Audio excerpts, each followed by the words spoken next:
DraftKings Sportsbook is the #1 place to bet touchdowns, and new customers can bet $5 and get $150 in bonus bets if your bet wins. Download the app and use promo code PFTLive when you sign up.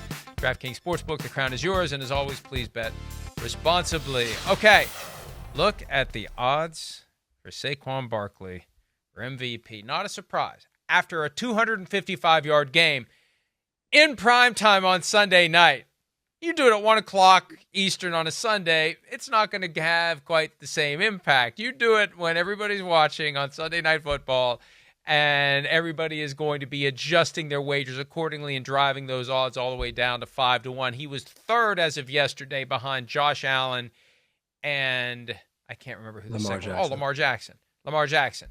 So it hasn't happened for a running back since 2012. That was the year that Adrian Peterson came on late, almost set the single-season rushing record, took the MVP away from Peyton Manning in his first year with the Broncos. Peyton ended up being the comeback player of the year. I mean, either guy could have been both or either or neither. Peyton gets comeback player. Peterson becomes MVP. Since then, it's been a quarterback from a team that earned a bye. And it may be this year, the way Saquon's playing, if he sets the single-season rushing record, and I know there's a long way to go, but if he ends up setting the single-season rushing record, it's going to be hard for people to not put him at the top of the ballot. You put 5 names on it now. It's going to be hard for him to not get one of them at the top. And it's hard because at this point, when we look, Saquon Barkley has been phenomenal for this team. These other guys, though, they're going to have some of these just big-time matchups. Lamar Jackson, he's going to go play Pittsburgh again. You know, Sunday night on our show, we're going to see Josh Allen going against San Francisco, a team that's fighting to stay relevant.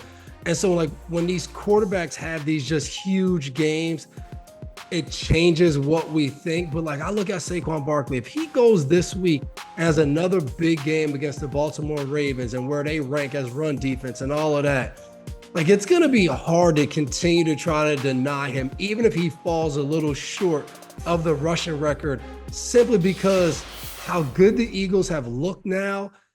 And it's been him. It's been the addition of him. Those guys have talked about it. They've talked about what he's brought to this team. So to me, he's been the MVP this year. These quarterbacks, there's been some big games where they just haven't, performed as well as we would think. But I think the way this rolls, if these quarterbacks, if Allen and Lamar have some of these big games to wrap up the season, I think it's going to be hard for voters not to continue to vote for the quarterback that goes out there and plays the best, especially if Buffalo ends up taking over that #1 spot in the AFC with Mahomes and the Chiefs possibly losing the game.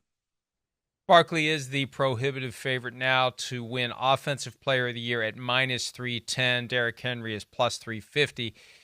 And it's this weird, I still don't understand, MVP versus Offensive Player of the Year. Is it like consolation prize? Some years the same guy wins both, like Patrick Mahomes, I think in 2018 or 19, one of those 2 years.